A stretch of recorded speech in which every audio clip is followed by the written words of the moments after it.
Entreprise et passion sur Logos FM. Logos FM. La chronique économique de Marie-Luce Beson pour faire rayonner notre territoire. Bonjour à tous sur Logos FM, Entreprise et Passion, une nouvelle fois le plaisir de vous retrouver aujourd'hui avec Carole Aymaron. Bonjour. Bonjour Marie-Luce. Carole, vous êtes la fondatrice de Pekata. Vous allez nous expliquer ce que veut dire et ce qu'est Pekata tout à l'heure. Mais vous allez d'abord commencer par nous expliquer qui vous êtes, Carole, et quel a été votre parcours avant cette création d'entreprise. Oui, très bien. Enchantée d'être parmi vous. Donc, je suis Carole Aymaron, j'ai 42 ans. Je viens du Puy-en-Velay en Haute-Loire. Et voilà, j'ai un parcours de 15 ans dans une entreprise agroalimentaire bio en tant que responsable achat. Et il y a 1 an, presque 2 ans maintenant, j'ai créé Pekata, ma petite entreprise. Alors, qu'est-ce qui vous a amené à vouloir changer ? J'imagine qu'avant ce parcours de 15 ans, il y avait une formation qui allait avec. Qu'est-ce qui fait à un moment qu'on s'oriente plus vers un secteur et puis que tout d'un coup, on bascule ? Alors tout simplement, 15 ans de parcours dans l'agroalimentaire bio m'a ouvert vraiment sur des valeurs qui m'étaient chères, notamment environnementales. Quand on travaille dans le bio, forcément, on a un attrait à tout ce qui est la nature et le bien-être, et surtout le bien manger. Et surtout, j'ai appris qu'il fallait consommer différemment. On peut consommer moins, mais mieux. Et de là est venue mon envie de créer mon entreprise dans un autre secteur, mais qui a tout attrait finalement à ces valeurs-là, qui est l'artisanat. J'imagine que votre formation initiale, peut-être, oui. Quel était le parcours que vous avez suivi à ce moment-là ? Alors, dans vos études. Étudiant, donc moi j'ai un BTS assistant de direction à la base. Et après ce BTS, je suis partie à l'étranger, travailler avec une bourse, notamment en Espagne, qui est mon pays de cœur, on va dire, voilà, où j'ai fait des stages, j'ai appris bien sûr l'espagnol, le catalan, et je suis rentrée en France, travailler finalement dans l'export pendant 2 ans, et puis l'appel de l'Espagne est revenu. Je suis repartie vivre à Majorque pendant 1 an, voilà, en tant que secrétaire. Et en rentrant, j'ai cherché du travail, notamment avec de l'espagnol. Et la vie fait que parfois, c'est un peu bizarre. L'entreprise où je suis restée 15 ans, à ce moment-là, cherchait quelqu'un qui parlait espagnol, puisque dans l'agroalimentaire, j'étais dans les céréales. Il y avait une pénurie de céréales bio en France. Et on cherchait quelqu'un qui parlait espagnol. Et voilà comment tout a commencé. Et donc, il y a 2 ans, tout d'un coup, c'est quoi ? C'est un matin l'illumination ? C'est comment ça se passe ? Non, c'est un cheminement de plusieurs mois où, voilà, après 15 ans dans l'entreprise où j'ai pu évoluer à différents postes jusqu'à être responsable achat. Une entreprise qui, au départ, était familiale, a été rachetée successivement par 2 groupes. Je me retrouvais plus vraiment dans les valeurs, finalement, de ce que je voulais vraiment faire dans l'entreprise. Et je me suis dit, mais pourquoi pas créer mon entreprise et comme je suis quelqu'un qui consomme relativement local, notamment à Noël, je me suis dit, tiens, quand on cherche des cadeaux ou quand on veut consommer local, parfois c'est pas simple. Il faut aller à un endroit, à un autre. Ou alors on voit, même si j'aime tous les artisans, on voit toujours les mêmes dans notre petit secteur. Et je me suis dit, si on avait un site Internet, une boutique en ligne qui nous permet de voir tous ces talents-là, c'est vachement plus facile d'accéder et de commander et de faire travailler notre économie locale. Alors, comment va se passer cette création d'entreprise ? Un accompagnement spécifique, un appui, toute seule ? Comment ça s'est passé ? Racontez-nous. Alors, un petit accompagnement, effectivement, avec le BGE Auvergne, qui m'a aidé. Donc, c'est une structure qui va aider à poser les bases, en fait, de son entreprise, faire l'étude de marché, le business plan, toutes ces choses-là. Et puis, voilà, faire attention, voilà, quel statut choisir pour créer son entreprise. Et puis, après, j'étais un petit peu en roue libre, finalement, où voilà, j'ai monté mon site Internet, j'ai fait la prospection, je suis allée chercher les artisans, certains sont venus à moi, et voilà, tout a pris en place, tout s'est mis en place petit à petit. Avec des moments de partage avec d'autres qui ont pu être sur des projets un peu similaires ou en partant totalement de la feuille blanche ? Je dirais totalement de la feuille blanche, ouais. Ouais, vraiment. justement, qu'est-ce qui va vous amener à un moment à vous dire, vous avez évoqué cette notion de valeur, mais qu'est-ce qui va vous amener à aller sur une dimension éthique et locale, certes, mais sur laquelle vous n'étiez pas forcément, je ne vais pas dire pertinente, mais sur laquelle vous étiez sans expérience? Alors sans expérience, oui, non, puisque dans le bio, l'éthique est importante quand même et l'éco-responsabilité aussi. Et c'est en fait quand j'ai fait mon étude de marché, déjà, je me suis rendu compte que les artisans, quand je leur ai parlé, est-ce qu'il y avait un besoin de créer cette boutique en ligne, déjà, c'était positif. Mais certains déjà m'ont dit, mais oui, mais attention, artisanat, il y a un petit peu tout. On se dit facilement artisan, on se dit facilement le mot local aussi, c'est sûr. Très vulgarisé. Et du coup, je me suis dit, il faut cadrer les choses. Et c'est là que j'ai monté une charte éthique, où je me suis dit, on va donner du sens, on va pas faire une simple boutique en ligne, on va donner du sens en mettant en place une charte éthique avec 4 piliers importants. L'éthique, l'éco-responsabilité, le degré de fabrication, qu'est-ce qu'on entend par artisanat, qui j'accueille dans Pekata, parce qu'il n'y a pas que des artisans, c'est des talents, donc ça peut être des artistes, des écrivains et aussi des structures à but social. Et la notion de local. Qu'est-ce que j'entends par local? Quelle est la zone d'achalandise finalement des créations de ma boutique? Comment est-ce que vous contrôlez ça? Parce qu'une charte écrite, c'est déjà très bien, mais comment est-ce qu'on va jusqu'au bout? Comment est-ce qu'on ne trompe pas le consommateur final? Déjà, il faut il faut aller sur place, il faut aller à la rencontre de chaque talent, voir comment ils travaillent, comprendre leurs problématiques. Alors, parfois, les matières premières, moi, dans la charte éthique, j'ai un volet matières premières. Il faut utiliser le plus possible de matières naturelles ou recyclées, on va dire. En allant à leur rencontre, on voit comment ils travaillent, leurs problématiques. Tout n'est pas... il y a certaines matières qu'on ne va pas trouver en local, mais il faut qu'ils aient une démarche d'amélioration continue et faire cette veille pour aller dans le bon sens. Et puis il y a ce côté vraiment relationnel et humain qui fait que il faut qu'il y ait une alchimie et qui fait qu'on a envie de travailler ensemble et on voit qu'il y a une confiance qui s'instaure. Et finalement, moi, les talents que j'accompagne sont des talents partenaires. Donc c'est, je dirais, assez instinctif. Il faut répondre à la charte éthique, mais il y a aussi ce côté relationnel humain qui est plus important. Et cette démarche de rencontre des artisans que vous accueillez sur cette plateforme, au final, vous les avez rencontrés en amont de la création ou c'est au fil de l'eau maintenant? Comment ça se passe? Au début, oui, pour monter la boutique, au début, c'était déjà avant, pour voir s'il y avait suffisamment de matière aussi. Et puis maintenant, soit je vais à leur rencontre, parce que j'ai aperçu des choses qui me plaisaient, qui allaient complètement dans la démarche, donc je vais leur proposer, ou bien ils viennent à moi et se présentent et aimeraient faire partie de la boutique.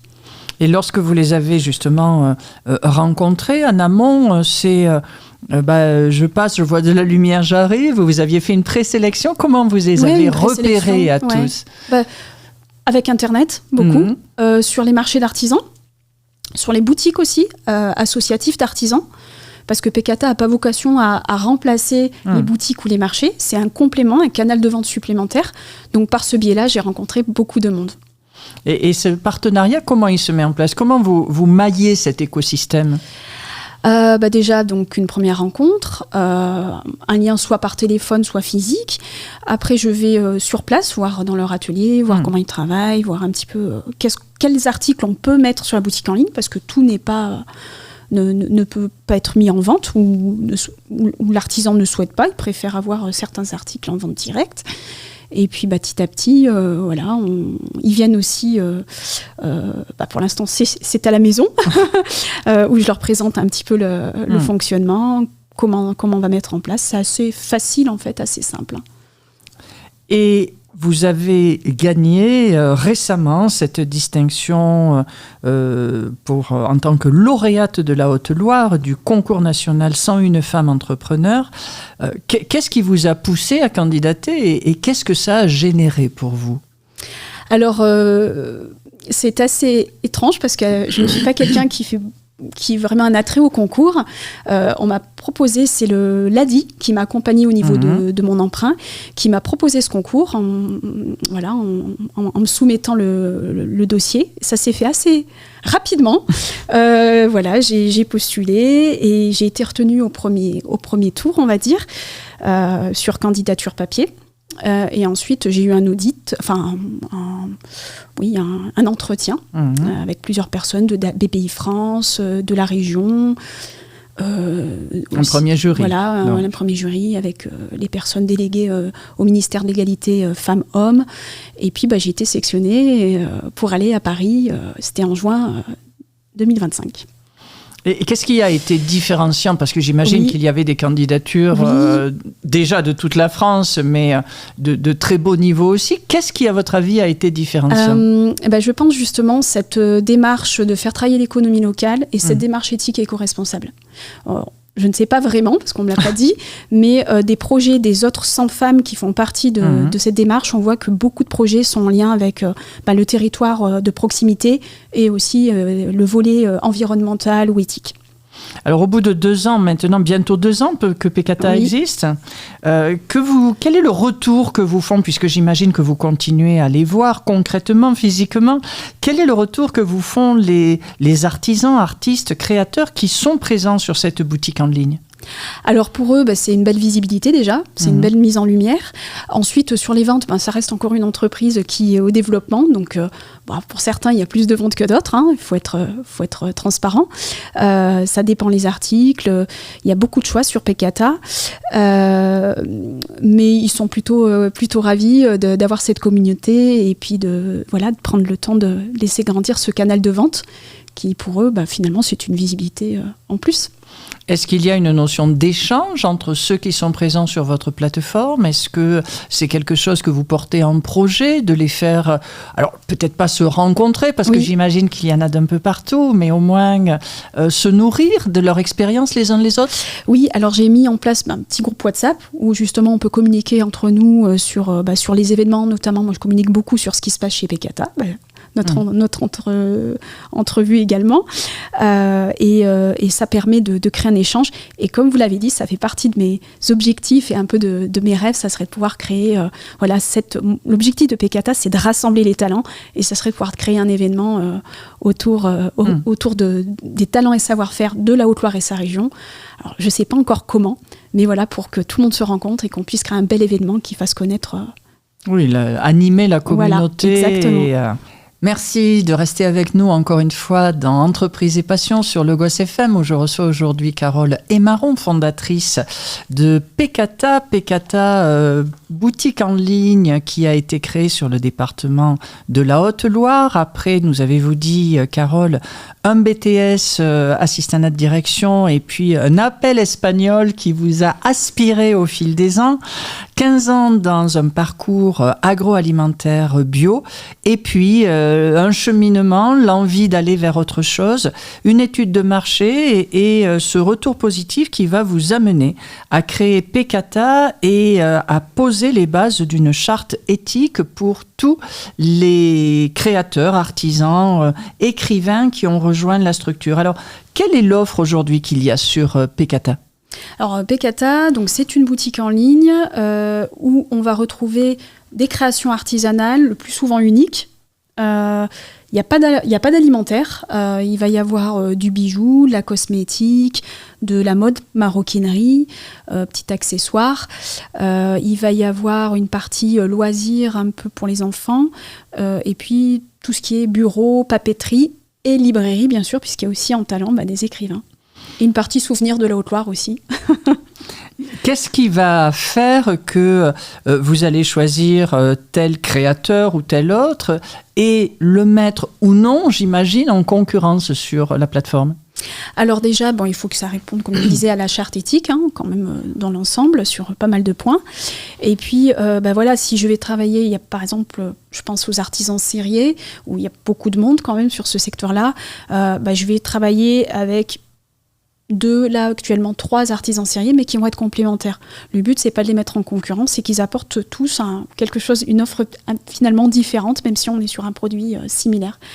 Donc Voilà, il n'y a pas j'essaie de pas, justement, de pas créer de concurrence entre chaque talent. Vous êtes basé sur la Haute-Loire, sur cette belle ville du Puy-en-Velay. Quelle est la cible qui est la vôtre aujourd'hui ? Alors, la cible de la boutique en ligne, ça va être déjà le réseau particulier, aussi bien les locaux, mais je vends aussi beaucoup au national, même un petit peu au niveau européen. Pour accéder facilement et rapidement à des choses faites en local, mais surtout avec des choses qui sont éthiques et éco-responsables. La deuxième cible, je dirais, ça va être les entreprises, les collectivités qui souhaitent faire des cadeaux qui ont du sens pour leurs collaborateurs, pour des clients, pour des événements. L'objectif de Pekata, comme c'est de rassembler des talents, je fais des coffrets à thème, qui peuvent être personnalisables et qui ont un vrai sens, surtout pour des entreprises qui ont un raisonnement, qui ont par exemple de la RSE, une démarche RSE, qui sont engagées dans des cadeaux, par exemple, qui ont du sens. Et cette démarche, vous envisagez de l'élargir, alors Haute-Loire, mais l'Auvergne est belle et a plein de talents aussi. Oui, complètement. Quand j'ai créé Pekata, j'ai mis Pekata, c'est les talents et savoir-faire de la Haute-Loire et sa région. Mmh. Et le périmètre que je dis local, bien sûr, inclut le Puy-de-Dôme. Et pour l'instant, c'est vrai que les talents, je suis 100% Haute-Loire. On est, je dirais, une trentaine de talents. Mais bien sûr, l'ouverture est fort possible sur toute l'Auvergne. Et j'imagine même attendu. Quel est le modèle économique qu'il y a sur une structure comme Pekata ? Alors Pekata, attention, ce n'est pas une plateforme, c'est une boutique. C'est-à-dire quand je vais à la rencontre des artisans, des talents, on va sélectionner ensemble les articles, je vais les stocker. Et le but, c'est de pouvoir expédier rapidement au client un petit peu de chaque talent. Donc il va faire son petit marché et tout va être expédié dans un seul colis, un seul coffret. Ça fait partie de la démarche éco-responsable où on ne va pas chacun envoyer... 50 colis qui partent en même temps. C'est exactement ça. Donc tout ce qui est dans la boutique en ligne est en stock et disponible très rapidement, sous 2-3 jours. Le modèle économique d'une entreprise comme celle-là. Du coup, les artisans, sur les ventes que je vais opérer, il va y avoir une commission qui va être prise. Donc c'est soit du dépôt-vente, soit de l'achat, mais je dirais à 80% du dépôt-vente. Et chaque mois, je fais le point avec l'artisan sur les ventes qui ont été faites. Réalisées. Est-ce qu'au bout de 2 ans, vous êtes dans les prévisions qui étaient les vôtres ? Alors, il y a forcément dans toute entreprise la marge d'évolution et de développement, et heureusement d'ailleurs, c'est ça qui porte. Mais malgré tout, vous nous disiez avoir été accompagné par la BGE, il a dit que l'on remercie, parce que c'est vraiment le réseau, entre autres avec les chambres de commerce qui accompagnent les porteurs de projets, les jeunes créateurs ou repreneurs. Est-ce que vous êtes dans ce qui était envisagé dans cette étude de marché que vous aviez initialement ? Alors, j'étais, j'avoue, un petit peu, comment dire, au-dessus de vos prévisions. Tant mieux. Mais voilà, non, ça reste encore une petite entreprise avec une conjoncture qui n'est pas simple. Je ne suis pas sur des produits, effectivement, on va dire, de première nécessité. Bien sûr. Donc, ça reste encore un modèle qui a besoin de se développer, qui a besoin de soutien. Et voilà, j'incite tout le monde à aller faire un petit tour chez Pekata et de soutenir nos talents locaux. Parce que, voilà, quand on fait vivre Pekata, on fait vivre notre économie locale et nos talents. Donc, non, ça reste encore une petite entreprise qui a besoin de soutien et de se structurer. Alors, c'est ce qui nous a donné l'envie de vous accueillir sur Logos FM aujourd'hui, justement ce message d'apport, d'aide, de motivation, de mobilisation même, on va dire, au titre de l'Auvergne. Est-ce qu'il y a une spécificité créatrice sur ce territoire par rapport à d'autres terrains que sont, je ne sais pas, PACA avec les poteries ou tout ce qui est autour de l'art floral ou d'autres régions ? Alors, on va dire que forcément, là, sur Pekata, notamment dans la gamme, on va dire, un peu souvenir, je vais jouer vraiment sur les choses qui représentent le territoire de la Haute-Loire. On va être par exemple, je pense à la bougie à la verveine ou la dentelle. Il va y avoir des choses en dentelle. Il peut y avoir, qu'est-ce qu'on a d'autre ? Les lentilles, par exemple, un savon avec de la farine de lentilles. Donc le feutre aussi, la laine. Voilà, je travaille avec des structures à but social qui vont travailler la laine locale et faire du feutrage. Donc des articles en feutre. Donc voilà, il y a des petites choses comme ça qui sont très empreints, très localement. Mais voilà, il y a plein de choses diverses et variées. Et vos clients vous font un retour spécifique? Vous avez dans les avis que vous pouvez recevoir des commentaires de soutien, d'engagement? Comment ça se passe? Oui, ça c'est vraiment ce qui me pousse et qui me donne l'envie de persévérer, de continuer malgré les difficultés de l'entrepreneuriat. C'est pas toujours simple. C'est les encouragements, c'est le fait de faire quelque chose qui a du sens, qui a des valeurs. Et puis les retours aussi positifs sur les commandes reçues, sur la qualité des articles, et que finalement quand on regarde, c'est pas si cher que ça que de consommer local. Si on compare vraiment un petit peu et la façon de consommer, quand on achète quelque chose qui va être utilisé dans relativement de temps, c'est pas plus cher que de surconsommer. Eh bien, grand merci Carole et Marron. Merci. Pecata, donc à retrouver sur internet www.pecata.fr pour consommer local. Il y a des belles dates qui arrivent bientôt et puis il y en a tout au long de l'année. N'hésitez pas à aller découvrir ce site internet, cette boutique en ligne pour valoriser les savoir-faire et les talents de Haute-Loire et de l'Auvergne. Ne l'oublions pas. Merci à vous Carole. Merci Marilus.